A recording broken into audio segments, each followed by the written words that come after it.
자, 오늘 말씀은 사사기 9장 1절에서 15절 스스로 왕이 된 아비멜렉이라고 하는 제목을 가지고 하나의 말씀을 보도록 하겠습니다. 아비멜렉에서 다루지만 제가 주로 전공했던 세겜에 대한 부분들을 많이 다루고 세겜에 있는 아비멜렉을 통하여 본 세겜의 예배를 우리가 초점을 맞춰서 보도록 하겠습니다. 말씀을 함께 봅니다. 사사기 9장 1절에 보면 여룻바알의 아들 아비멜렉이 세겜에 가서 그의 어머니 형제에게 이르러 그들과 그의 외조부 집에 온 가족에게 말하여 이르되, 자, 여룻바알은 당연히 기드온을 이야기하고 있고요. 아비멜렉이 세겜에 왜 갔습니까? 세겜이 자기의 외갓집이기 때문에 그렇습니다. 어머니의 형제에게, 그리고 그 외조부의 집에게, 자, 이 혈연에게 뭔가를 요구하는 이 장면을 보고 있는데, 그 이유가 뭔가 봤더니 2절에 보니까 청하노니 너희는 세겜의 모든 사람들의 귀에 말하라. 여룻바알의 아들 70명이 다 너희를 다스림과 한 사람이 너희를 다스림이 어느 것이 너희에게 나으냐. 또 나는 너희의 고륙임을 기억하라. 자, 세겜의 사람들에게 가서 이제 여룻바알의 아들 70명이 다스림. 그러니 여룻바알이라고 하는 기드온이 죽은 이후에 누가 다스릴 것인가에 대한 갈등이 일어나고 있음을 알 수가 있습니다. 여룻바알이 남겨놓았던, 기드온이 남겨놓았던 가장 안 좋은 부분 중에 하나가 첩을 많이 두어서 많은 자식들을 둠으로 당대에는 좋았지만 그 다음 세대에는 누가 왕이 될 것인가, 누가 다스릴 것인가를 힘들게 만들어 놨죠. 이거는 여러 아내들이 있다 보니까 많은 경쟁이 일어났는데 그 중에 아비멜렉이라는 사람이 자기 외갓집을 이용을 해서 지금 정권을 잡으려고 하는데 참 교묘하게 이야기를 하죠. 나를 세워달라고 말하는 것보다는 한 사람이 너희를 다스리는 것이 나으냐, 또 70명이 다스리는 것이 나으냐라고 얘기를 했다가 그 뒤에 나는 너희의 고륙임을 기억하라, 너의 친척인다는 것을 기억하라 하면서 하나의 혈연을 요구해 갖고 혈연과 관계에서 이 사람들을 유혹했던 것을 보게 됩니다. 자, 그러면 여기에서 아비멜렉이 세겜에 가서 꼭 얘기를 해야 되는가 하는 것입니다. 이 세겜이 만약 작은 마을이었다면 아비멜렉이 요구도 하지 않았겠죠. 그런데 세겜이 아주 큰 성이었다는 것을 알 수가 있습니다. 그래서 그런지 여기에 가서 요구를 했고, 그러다 보니까 그 힘을 가지고 있다라고 생각했던 세겜 사람들이 3절에 보니까 그의 어머니의 형제들이 그를 위하여 이 모든 말을 세겜의 모든 사람들 귀에 말하매. 자, 어머니의 형제들하고요, 세겜의 모든 사람들하고는 조금 틀린 뉘앙스가 있습니다. 그것은 이야기를 다음에 해보도록 하겠고요. 그렇게 혈연과 또 지연을 지금 사용을 하는 겁니다. 지금 앞에는 분명히 고륙임을 기억하라는 것은 혈연이지만 뒤에는 세겜 모든 사람들이라는 것은 그가 태어난 지연을 얘기하는 겁니다. 지역에 관계된, 지연을 관계된 부분들을 요구하는 것이죠. 마음이 아비멜렉에게 기울어 이르기를 그는 우리의 형제라. 이거는 선거 때마다 나오는 거죠. 사실은 우리의 친족이다, 또 우리의 누구다 라고 하면은 그 사람 안 뽑겠습니까? 최근에 노무현 대통령이나 문재인 대통령 같으면 노씨 집안은 흔하지 않으냐, 우리 집안이 되니 우리 집안 뽑아줘야 되는 거 아닌가, 문씨 집안은 우리 문씨 집안 특별히 가까운 친척이라면 찍어줘야 되는 거 아닌가, 이렇게 당연히 생각하지 않겠어요?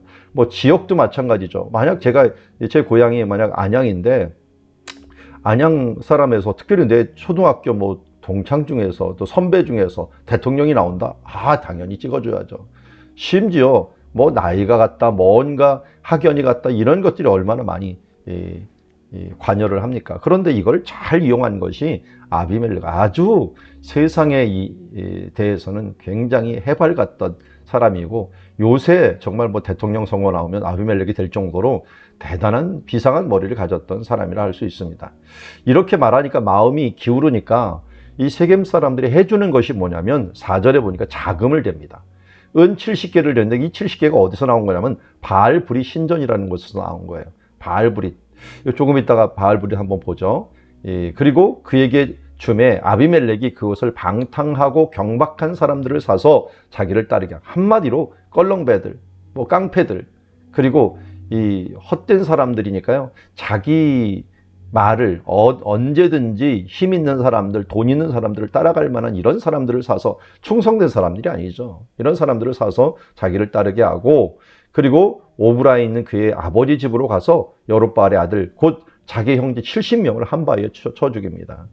이 70명이라고 하는 수는 성경에 자주 어림 숫자로 나오는데요. 그걸 어떻게 알고 있냐면, 다만 여룹바알의 막내 아들 요담은 스스로 숨었으니 라고 했는데도 70명을 죽였다는 것을 보면 70명가량이 되는, 저도 유목민을 한번 본 적이 있는데요. 자기 가족이 너무 많이 나면요, 몇 명인지도 몰라요. 특별히 여자아이는 몇 명인지 모른다 그러더라고요. 자기 아들 숫자는 알고 있더라고요. 그만큼 70명 이상 되면은 이게 누구가 누군지 모를 정도로 많은 사람인데, 그 중에서 경쟁에서 여룹바알이 이기기 위해서 이런 세상적인 방법, 또 피해 보복 방법, 이걸 사용합니다. 잘 보면 1절부터 여룹바알의 아비멜렉인데, 아비멜렉은 사사로 칠 수가 없는 게요. 사사는 어떤 계열입니까? 하나님께 영이 내려갖고 이스라엘을 구원하는 지도자로 세웠는데요. 아비멜렉은 지금 어떻게 된 거예요? 그 흐름을 깨버린 거예요. 그동안 온니엘이라든지 드보라라든지, 그리고 지금 기돈까지 잘 이어왔던 이 사사의 이 계열들이 깨지면서 스스로 왕이 되는, 하나님의 영이 임한 것도 아니고 스스로 이런 왕이 되는, 그야말로 야비한 살생을 통하여 왕이 되는 이 모습을 통해서 하나님의 이 사사들의 계보를 깨버리는 결과를 가져오는 것이 아비멜렉이었다. 그래서 아비멜렉은 사사의 계열보다는요, 어떻게 보면 기드온의 쓴뿌리가 어떻게 결과를 또 열매를 맺었는가 하는 것을 우리에게 보여주는 것이라 할 수 있습니다. 자, 이 배경들 한번 좀 더 볼게요. 세겜이 왜 이렇게 유력한 도시인가 봤더니요, 세겜의 모습을 한번 보세요. 여기 보면은, 세겜의 모습을 보면은 여기 세겜성이 있는데, 여기 에발산이라고 하는 산이 있고, 이쪽에 그리심산이라는 게 남쪽에 있어요. 그리고 족장의 도로가 지나고 있고요. 지나고 있고, 이 족장의 도로에서 이쪽으로 내려가면 해안가로 내려가는, 해변길로 내려가는, 또 사마리아라든지 해변길로 내려가는 도로가 놓여지게 된 걸 봅니다. 그래서 이 세겜은 어떻게 보면 이스라엘의 산지 위에 가장 중심되는 도시이고, 또 이 오른쪽에 이 모습을 보면은 여기 암석 종류가 있어요. 암석. 이 세노니안, 세노마니안 이런 암석이 있는데요. 여기에 있는 요 아래에 있는 이 세노마니안이라고 하는 돌들이 이 이오센이라고 하는 돌들과 함께 또 만나요. 그래서 요 만나는 요 지점, 이 돌들과 돌이 여기 빨간색들과 그리고 이오센 요 돌들이 만나는 지점. 그러니까 뭐 암석은 모르더라도요, 암석과 암석이 다른 층이 만나는, 빨간색과 여기 주황색이 만나는 요 지점, 요 가운데 지점이 뭐라고 볼 수가 있냐면 거기가 세겜이라고 볼 수가 있어요. 이렇게 암석과 암석이 틀린 지층이 만나는 그곳에서 일어나는 현상이 뭐냐면 물이 많이 나옵니다. 물이. 그래서 물이 워낙 많이 나와서 에발산과 그림산은 이스라엘이 단부터 브엘세바로 나눈다면 그곳의 중심 지역이 어디냐? 그 중심 지역이 세겜인데, 세겜에서 또 지층도 나누고 역사도 아주 중요한 역사들이 많이 일어나는 걸 보게 됩니다. 특별히 여기에는 신전들이 굉장히 많아요. 신전들이 굉장히 많아서 지금 이 그림산과 에발산 사이가 있는데요. 그곳에 세겜성이 요 가운데 위치하고 있고, 이 요셉의 무덤이 여호수아서에 보면 요셉의 무덤을 세겜성에다 묻었다는데, 여기서 한 300m 떨어진 곳에 요셉의 무덤이 있게 됩니다.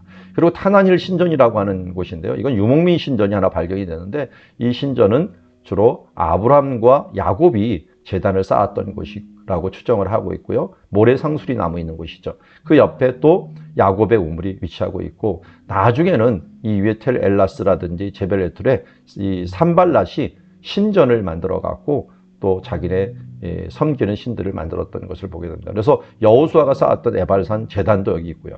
자, 여기 세겜성으로 한번 가봅시다. 세겜성에는 역사가 참으로 긴 역사가 남아 있습니다. 여기에 보면은 아래부터 이렇게 쌓여 있는 것인데요. 쌓여 있는 이 부분들을 보면은 맨 처음에 아브라함이 들어왔던 지층이 있어요. 중기청동기 시대였던 것이죠. 그리고 여기에 있다가 그 다음에 야곱이 또 들어와서 제단을 쌓았던 이런 땅이 또 지층이 나오게 됩니다. 그리고 발굴을 해보았더니 그 중간 정도가 완전히 이 새롭게 큰 도시로서 만들어진 이 힉소스 시대라고 하는 시대에 만들어지는데, 어떻게 해서 이 힉소스 시대 때, 그러니까 한마디로 이스라엘 백성들이 애국 가서 살 때예요. 근데 여기가 어마어마하게 큰 신전이 만들어지고서 중기청동기 시대 이 두 번째 시층인데요. 이 층은 정말 그 16번째 층이죠. 22번째 층, 뭐 23번째 층 이렇게 나오는데, 이 중에서도 중기청동기 시대의 이 층은요, 최고의 성벽이 만들어지고 망대가 만들어지고 또 부흥의 시대를 맞이하고 있는 것을 보게 됩니다. 그 시대는 요셉과 관련이 있다고 봐요. 요셉과 관련. 그 부분도 조금 이따 보도록 하겠고요. 그리고 나서 후기 청동기 시대 때 투트모스 3세가 무기토를 점령을 하는데, 이 시기 정도에 완전히 버려지는 시대가 있었어요. 그러니까 후기 청동기 1과 2 사이에 어마어마하게 이 세겜성이 무너져 갖고 불타는 점, 이 잿더미가 한 1m가량 나올 정도로 큰 재앙이 있었던 것을 보게 됩니다. 이때가 아마도 요셉의 집안이 무너지고 이 출애굽기의 새 왕이 나타났을 때다, 이렇게 볼 수 있습니다. 그러니까 요셉이 지원해 갖고 세워졌던 중기청동기 시대 때 그 성은 이제는 요셉 집안도 무너지고 성도 무너지는 그런 일들이 벌어졌던 것을 보게 됩니다. 그러다가 출애굽이 일어났죠. 출애굽이 일어나 갖고 여호수아가 정복하였고, 그리고 여호수아 정복 뒤에 아비멜렉이 이곳에 와서 자기가 수도를 삼으면서 왕이 되려고 했지만, 그것도 참 작은 흔적이 남아있고, 뭐 짧게 통치했으니까 없어졌다가 나중에 이제 산발랏이라든지 또 이런 사람들이 세웠고, 또 이제 힐카누스라고 하는 마카비 가족들이 와갖고 그리스도를 정복하면서 무너뜨렸던 흔적들이 이곳에 나오고 있습니다. 헬라 시대까지 나오고 있고요. 그리고 나서 이제 로마 시대 때는 아래 내려가 살았어요. 발라타르라고 하는 쪽에서 살았던 모습을 보게 됩니다.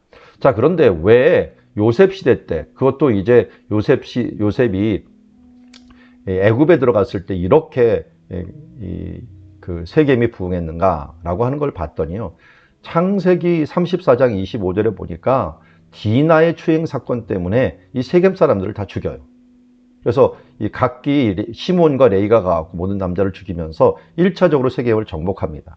그런데 이 사람들이 애굽으로 이주를 하면서 창세기 48장 22절에 보면은 야곱이 죽기 전에 요셉에게 말하는 거예요. 요셉에게 내 형제보다 세겜 땅을 더 준다라고 얘기합니다. 이 말이 있은 다음에 이 세겜이 어마어마하게 커지는 거예요. 그러니까 한마디로 요셉이 국무총리가 되다 보니까 이곳을 워낙 밀어줌으로 말미암아 큰 도시가 되어갖고 만들어지게 되고요. 요셉도 사실은 여호수아서에 보면은, 우리 사사기 이전에 여호수아서에 보면은 세겜에 장사되었다, 요셉의 뼈를 세겜에 장사했다라고 이야기를 하고 있습니다. 그래서 아까 보았던 것처럼 여기 한 200m, 여기에서 한 오른쪽으로 이쪽이 한 300m 정도 떨어진 곳에 여기 세겜성이거든요. 300m 떨어진 곳에, 이쪽이군요. 이쪽으로 한 300m 떨어진 곳에, 동쪽이죠. 동쪽에 떨어진 곳에 요셉의 무덤이 있는 것을 보게 됩니다. 자, 그리고 지금도 보면은 남아있는 망대가 있어요. 이 망대가 바로 요셉 시대 때 세워졌던 망대고, 여기 있는 중기청동기의 이런 성 모습들도 다른 데하고 찾아볼 수 없을 정도로 정말 대단하고, 여기는 문에 있는 돌들도 거대한 돌들을 만들어 둬갖고 성문도 아주 대단하게 만들었던 것을 보게 됩니다. 자, 이처럼 큰 도시가 만들어졌던 이유는 요셉이 지원을 했을 것이다, 추정을 하는 거예요. 성경에 안 나오는 이야기예요. 그렇지만 성경에 암시를 주는 것이라 볼 수가 있고요. 이 오브라의 이 집이 있었던 그 기드온이 지금 세겜 사람들과 함께 그 힘을 합치기 위해서 어떻게 보면 세겜에 첩을 두고서 그 안에 태어난 사람이 그야말로 아비멜렉이었다 하는 것을 알 수가 있고요. 이 오브라에서는 그야말로 여호와 샬롬이라고 하는 그런 부분들이 세워져 있었던 것을 보게 됩니다. 그런데 또 여기서 우리 하나 좀 짚고 넘어가야 될 것 중에 하나가 세겜에 있었던 예전의 사람들이라는 거예요. 세겜은 원래는 가나안 사람들이었어요. 이 사람들이 여호수아가 들어올 때도 죽지 않고, 살아남아 있었어요. 이들이 어떻게 보면은 여호수아가 예배를 드릴 때 본토인들과 함께 예배를 드렸다 그랬거든요. 그러니까 아비멜렉이 이 세겜 사람이긴 했지만 세겜에서 섞여 사는 히브리인, 아마 므낫세 지파 사람이셨을지도 몰라요. 그렇지만 이 므낫세 지파의 사람이 그 세겜의 본토인들과 함께 연합하는 것들, 이것은 지연을 사용하고 또 이 혈연을 사용하는 그런 계기가 되었다. 그래서 나중에 보면은 또 아비멜렉이 따로 다른 데 가서 아루마라고 하는 다른 곳에서 살아요. 이런 걸 보면은 혈연 관계는 아니었던 것을 보게 돼요. 그래서 이곳에 있었던 사람들은 예전부터 있었던 본토인이었을 가능성이 높은데 이곳에 같이 살면서 어떻게든지 지연을 사용했던 것, 이런 것을 보게 됩니다. 그렇지만 이곳에 살았던 이 본토인들은 정말 유력한 힘을 가지고 있었기 때문에 힘을 같이 합치면서 이 오브라에 있었던 70인을 죽이려고 했고, 또 그러면서 이 세겜의 본토인들과 또 기드온이 본토인을 사용해 갖고 이스라엘 다스리려고 하는, 이런 왕이 되려고 하는 시도를 했다라는 것을 알 수가 있습니다. 원래 이 망대 신전이라고 하는 신전은 이 요셉 시대 때 만들어졌지만 아마 그 뒤에 바알불이 신전으로서 사용이 되지 않았을까 추정을 합니다. 자, 그래서 그런지 6절에 보니까 뭐라 그럽니까? 6절에 보니까 세겜의 모든 사람과 밀로의 모든 족속이 모여서 라고 얘기합니다. 세겜의 모든 사람이라고 하는 것은 원래 원어에 보면은 바알레 세겜이라고 있어요. 그러니까 바알이라고 하는 것은 주인들을 의미하기도 해요. 그러니까 세겜의 귀족들, 지주들, 이런 사람들하고요, 밀로 모든 족속이 모여서 라고 했는데요. 여기 조금 사진을 한번 몇 개를 보면 좋겠는데, 좀 뒤로 가갖고, 이 뒤로 가면 안 되겠군요. 자, 요 그림을 한번 보면 되겠네요. 여기 보면은 망대가 있는 이 위에는요, 높은 지역이에요. 이거 이제 밀로 지역이라고 불러요. 밀로 지역이라는 것은 쌓아놓은 지역이라고 부르고요. 요 아래에서도 신전이 발견되었어요. 아래. 이것은 이제 지주들이라든지 일반인들이 사는 곳이에요.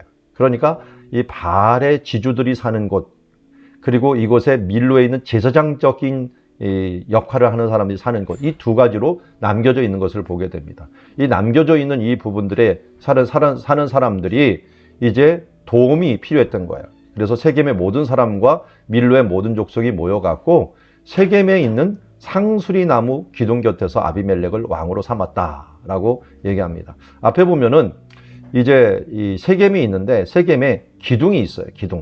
기둥나무. 그리고 여기 세겜성이 있는데 여기 기둥이 있고, 이 기둥을 좀 가까이 가보면은 어떻게 생겼냐면 이렇게 생겼어요.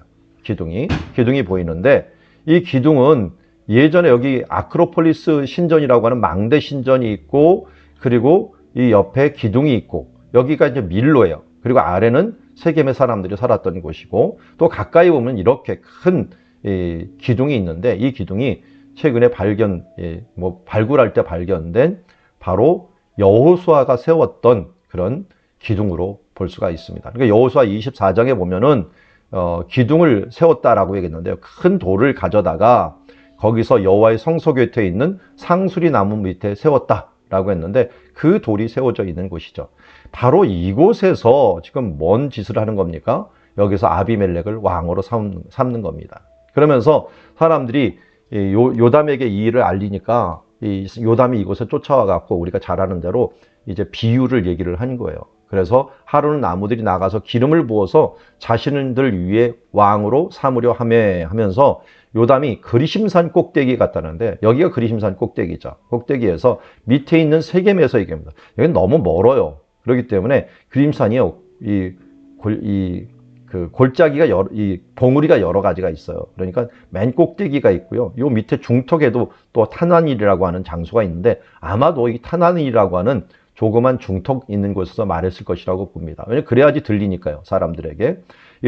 들리지만, 그러나 숲이 여기 크기 때문에 숲속으로 들어가면 잡을 수가 없어요. 그러니까 그것을 생각하고서 여기서 말은 할 수 있으나 잡으러 올 수 없는 그 지역에서 바로 말을 했다는 것을 볼 수가 있습니다. 이곳에서 말을 했다는 것은 어떻게 보면 또 뭐하고 관련이 있냐면, 여기 보면은 신명기 27장의 말씀하고도 관련이 있어요. 왜냐하면 그림스가 에발선에서 무슨 일을 선포했죠? 우리가 이 여호수아 시대 때 축복과 저주를 선포했죠. 그래서 이 27장 12절에 보니까 요단을 건넌 후에 시몬과 레위와 유다와 이사갈과 요셉과 베냐민은 백성을 축복하기 위해서 그심산에 서고, 루벤과 갓과 아셀과 스불론과 단과 납달리는 저주하기 위해서 에발산에 선다라고 했는데, 축복과 저주를 선포하고 레위인들은 아마 세겜에 있는 요 가운데 서고 있었을 것이라고 추정을 합니다.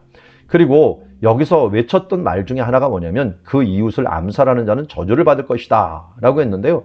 이 세겜에 있는 사람들이 지금 이 기둥, 어떻게 보면 언약을 맺었던 이 기둥 곁에서 왕을 세우면서 이 저주의 행동을 하면서 그 왕을 세우는 모습을 봅니다. 또 25절에 보니까 신명기 20절 이후는 무지한 자를 죽이려고 뇌물을 받는 자는 저주를 받을 것이라 할 것이요 모든 백성은 암살할 것이라 라고 했는데, 여기 지금 기드온의 아들 아비멜렉이 세겜 사람들 앞에서 세겜에 있는 상수리 나무 곁에서 아비멜렉을 왕으로 삼는다. 이 아비멜렉이 누굽니까? 무죄한 피를 흘리는 거고, 무죄한 피를 흘리도록 도와준 사람이 누구예요? 세겜 사람들이고, 또 뇌물을 먹고 그것을 가지고 사람들을 죽이는 일들에 앞장선 사람 아비멜렉이잖아요. 그러니까 이 하나님께서 저주했던 그 내용을 그대로 행동하고 나서도 이 언약이 있는 말씀 옆에서 왕으로 세웠다. 상수리 나무 기둥에는 예전에는 이런 저주의 말씀이 기록되어 있었던 곳인데, 물론 지워졌겠죠, 오래돼서. 그렇지만 그 말씀이 기록되었던 그곳에서 바로 아비멜렉이 왕이 되었다는 것은 참으로 대단하죠. 요새 같으면 뭡니까? 교회 안에서 말씀 앞에 다 있으면서 살인하지 말라, 간음하지 말라는데, 교회 안에서 간음하고 있고 교회 안에서 살인하고 있지 말고 탐욕하고 있고 우상 섬기는 거하고 똑같은 일이라고 할 수가 있죠. 이런 것들이 바로 세겜과 아비멜렉 사람들의 행함으로 말미암아 하나님 앞에 그 전에 하나님이 주신 말씀의 그 장소를 완벽하게 더럽혀 놓고, 이 언행일치 정도가 아니라 이 언행 불일치 정도가 아니라, 이 기도는 말한 것과 행동한 것이 틀렸는데 이번에는 그 말한 것과 행동한 것이 저주의 말씀까지 이르게 된 것을 보게 됩니다. 그러니까 아버지의 잘못된 언행 불일치가 아들에 있어서는 그 말씀이고 행동은 행동이다라고 하면서 사람을 죽이는 데까지 나오게 된 것을 보게 됩니다. 그러자 7절부터 오늘 15절 말씀에 오면은 요담이라고 하는 사람이 등장을 하죠. 이제 그 사람이 그리심산 꼭대기에 올라가서 세겜 사람들에게 외치면서 이렇게 얘기합니다. 하루는 나무들이 나가서 기름을 부어 자신을 왕으로 삼으려 하여 감람나무에 이르게 너희는 우리의 왕이 되라 했더니, 감람나무가 뭐라 그럽니까? 내게 있는 나의 기름은 하나님과 사람을 영화롭게 하나니 내가 어찌 그것을 버리고 가서 나무들 위에 우쭐대리요 하면서 왕이 되는 거예요. 그러니까 어떻게 보면은 사사기는 왕에 대한 부분들에 대해서는 부정적입니다. 굉장히 부정적인데, 특별히 감람나무는 자기에게 맡겨진 일들, 특별히 이 기름으로 하나님과 사람을 영화롭게 하는 일들, 나는 버릴 수 없다. 내 사명을 감당하겠다라고 얘기했고요. 나무들이 또 무화과 나무에게 갔습니다. 그랬더니 너는 와서 우리에게 왕이 되라 라고 했더니, 무화과 나무는 뭐라고 이야기를 합니까? 바로 거기에서 내가 어떻게 단 것과 나의 아름다운 열매를 버리고 가서 나무들 위에 우쭐대리요. 이 왕이 된다는 것은 우쭐댄다고 생각을 한 거예요. 왕이 된다는 것은 백성을 구원한다라고는 의미가 있는데, 여기서 지금 말하는 왕이라고 하는 것들은 뭔가 올라가고 사람들을 다스리는 그런 모습들을 보게 됩니다. 12절에 보면 나무들이 또 포도나무에 이르되 너는 가서 우리의 왕이 되라 하면서 이제 포도나무가 된 거예요. 원래 이스라엘에서 가장 중요한 나무들 몇 그루를 5대 식물 중에서 5개는 이 나무들인데요. 여기 있는 감람, 그리고 이 무화과, 포도, 그리고 나중에 이제 석류가 있죠. 그리고 종려나무, 이렇게 5개가 있는데 그 중에서 3가지의 열매를 잘 맺는 나무들에게 부탁을 한 겁니다. 그랬더니 포도나무가 뭐라고 합니까? 하나님과 사람을 기쁘게 하는 내 포도주를, 그 앞에서는 감람나무를 어떻게 했습니까? 하나님과 사람을 영화롭게 하는 이라고 했는데, 이번은 기쁨을 주는, 기쁘게 하는 내 포도주를 내가 어찌 버리고 가서 나무들 위에 우쭐대리요 라고 하자, 이에 모든 나무가 가시나무에 갑니까? 뭐 갈 데가 없으니까. 근데 잘 보면은 가시나무와 이 새 나무의 그 다른 점은 뭡니까? 가시나무는 열매가 없어요. 열매가 쓸 데가 없어요. 뭐 나무도 형편없고요. 그런데 이 열매가 없는 나무, 유익하지 않게 하는 이 나무가 가서 너는 와서 우리의 왕이 되라 했더니, 가시나무에게 이르되 만일 너희가 참으로 내게 기름을 부어 너희 왕으로 삼겠거든 내 그늘에 피하라. 그리하지 않으면 자기가 할 수 있는 것이 있는데, 불이 가시나무에서 나와서 레바논과 백향목을 살 것이다. 레바논의 백향목에는 세겜 사람들을 의미하기도 합니다. 그런데 여기서 보면 불이 가시나무에 나온다는 건 뭡니까? 이게 광야에서 아주 뜨거워지면요, 바싹 마른 가시나무에 불이 붙기도 해요. 그럼 이것이 그 줄기에서 떨어졌고 둥둥둥 다니다가 다른 나무들 사르게 하는 그런 일들도 가끔 벌이게 되는데, 이건 뭡니까? 너 죽고 나 죽자라는 거예요. 이런 일들을 내가 벌이겠다. 그러니까 나한테 함부로 까불지 말라 하면서 왕이 되겠다라고 하는 것을 보게 됩니다. 그래서 그 나무들을 보면은 이렇게 감람나무, 정말 기름을 통하여 하나님과 사람을 영화롭게 하고, 또 무화과나무, 정말 단 열매를 통하여 사람들의 기쁨을 주고, 포도나무, 그야말로 하나님과 사람을 기쁘게 하는 그런 이 일들을 하는 포도나무인데, 이런 열매 맺는 나무, 어딘가 이롭게 하고 유익하게 하는 나무가 아니라 자기만을 위한 이기적이고 또 안 되면 다른 것을 살리는 그런 나무가 이렇게 불타버려 갖고, 예전에는 이 나무가 모세에게 부름을 받는 나무가 되었는데 이번에는 불타버려고 하겠다라고 하는 것을 이야기합니다. 그래서 오른쪽에 보면은 여기 그림산이 있는데, 이런 이 언덕에 올라가서 이야기했을 것이다, 이렇게 추정을 하고 있습니다. 자, 그런데 이 나무를 보면서 제가 느낀 것이 있어요. 이 세 개의 나무, 네 번째 나무 생각하니까요, 첫 번째 나무 감람나무 하다 보니까 이 세 개의 나무 중에 여기에 있었던 큰 세 개의 사건을 생각하게 됩니다. 첫 번째는 아브라함이 창세기 12장 6절에 와서 세겜 땅 모래나무 상수나무에 이르러 가나안 사람에게 거주하면서 여기서 첫 번째 제단을 쌓으면서 하나님이 계시하신 상수리나무다 하면서 이 땅을 내 자손에게 주리라 하는 그런 첫 예배를 드렸던 땅이었습니다. 첫 예배, 아브라함의 가나안 땅에 첫 예배가 드려졌던 그런 땅이었어요. 이 이후로 이 땅이 영화롭게 되었죠. 어떻게 보면 감람나무 역할을 했던 아브라함 같은 사람이 여기에서 첫 번째 제사를 드렸어요. 두 번째 찾아온 사람들은 누굽니까? 야곱이었습니다. 야곱이 밧단아람에서 돌아와서 세겜에 이르러서 여기에서 엘루의 이스라엘, 하나님, 이스라엘 하나님 하면서 아브라함이 쌓았던 그 제단에서 또 제단을 쌓고 하나님께 영광을 돌렸습니다. 그래서 야곱이 이후에 누가 되었습니다? 이 세겜 예배 이후에 이스라엘이라는 이름으로 불리기 시작합니다. 이스라엘은 뭐가 됩니까? 이스라엘 족속이 되고 나라가 되죠. 그야말로 무화과 나무같이 많은 열매를 맺고 많은 사람들에게 유익을 주는 그런 기쁨의 이 땅이 되어버립니다. 그 뒤에 여호수아가 찾아와서 우리가 잘 아는 대로 축복과 저주를 선포하고 하나님의 제단을 쌓고 또 상수리나무를 만들어 놓으면서 이스라엘 백성들이 여기서부터 이제 퍼져나가 갖고 땅을 이제 정복하고 또 받는 이런 일들을 감당하게 된 것을 보게 됩니다. 그리고 마지막 여호수아서 24장에서도 여기서 나와 내 집은 여호와를 섬기겠노라 하면서 모두 다짐하면서 다시 이제 사사기로 들어섰는데, 그 사사기로 들어서자마자 이 땅이 어떻게 됩니까? 이제 네 번째 가서는 이 여호수아는 어떻게 보면 포도나무와 같은 역할을 했던 사람이라고 한다면, 여기서 이 축복과 저주를 선포하면서 정말 이들에게 힘을 주고 하나님의 말씀을 따라서 살면서 이스라엘을 포도나무라고 비유하기도 하잖아요. 포도나무 같은 역할을 해 주었는데, 아비멜렉이 와갖고 이곳에서 그야말로 사람들을 죽이고 이 예전에 되었던 그 장소에서 여호수아가 이 제단을 쌓고 기둥을 세웠던 이 기둥이 바로 이 기둥이죠. 이 기둥 세웠던 이곳에서 실제로 왕이 돼버리고 말고 많은 것을 봅니다.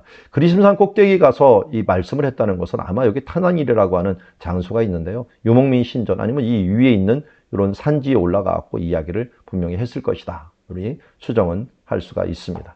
자, 이렇게 이 세겜성에 있는 망대 신전은 요셉 시대 때 큰 부흥을 알리는 지역이었지만, 그리고 또 그 기둥나무는 여전히 여호수아의 말씀이 있었던 장소였지만 이것이 결국은 무너지고 말았습니다. 그런데 이렇게 잘못된 왕이 되려고 했던 이 장소에 진짜 왕이 오셨죠. 그 진짜 왕이 누구예요? 예수님이시죠. 나중에 세겜을 예수님께서, 수가성이 세겜인데요, 찾아오셔서 여기에서 앉아서 무슨 말씀을 했습니까? 여인하고 대화를 하는 중에 요한복음 4장 24절에 보면 하나님은 영이시니 예배하는 자가 영과 진리로 예배할지니라 라고 얘기를 하니까 이 여인이 뭐라고 얘기합니까? 여자가 이르되 메시아 곧 그리스도라는 이가 오실 줄을 내가 아노니 그가 오시면 모든 것을 우리에게 알려주실 것입니다 라고 했더니 예수님이 뭡니까? 내가 그니라 라고 얘기합니다. 아브라함의 예배, 야곱의 예배, 또 요셉의 그런 공원들, 여호수아의 예배, 여호수아의 또 기둥, 그 기둥에서 아비멜렉이 있고 나중에는 산발락까지도 오염시켰던 이런 이 땅이 되었는데, 예수님께서 오시면서 아비멜렉은 스스로 왕이 되기 위해서 하나님의 말씀을 거역했지만 진정한 왕, 이 우리의 그리스도라는 게 뭡니까? 기름 부음 받은 자, 왕, 선지자, 제사장이라는 뜻 아닙니까? 바로 그 왕이신 예수님께서 이곳에 오셔서 내가 그니라 라고 말씀하면서 참된 예배의 주체가 누구신가를 우리에게 알려주고 있는 것을 보게 됩니다. 말씀을 정리합니다. 우리가 유력한 집안들이라든지 세상적인 것들을 사용해갖고 자기가 힘을 얻고 권세를 얻으려고 했던 이 아비멜렉의 오류를 보게 됩니다. 이것은 왜 일어났습니까? 이 기드온의 언행 불일치의 삶에서 왔던 것을 보게 됩니다. 이는 그야말로 여호수아가 세워놓았던 그 말씀에 정반대되는, 말씀이 적혀 있는데 반대되는 그런 삶을 통하여 권력을 얻으려고 했던, 세상의 축복을 얻으려고 했던 기복신앙의 결과를 가져옵니다. 그러나 이곳이 요담의 비유를 통하여 아브라함과 그리고 야곱과 여호수아의 예배가 전통이 있는 그곳, 그 예배가 뭐냐? 잘 봤더니 요한복음 4장 42절에 보니까 이곳에서 결국은 이 수가성 사람들이 결론을 내린 게 있습니까? 우리가 친히 듣고 예수님의 말씀을 들어보니까 참으로 세상의 구주인 줄을 알미라.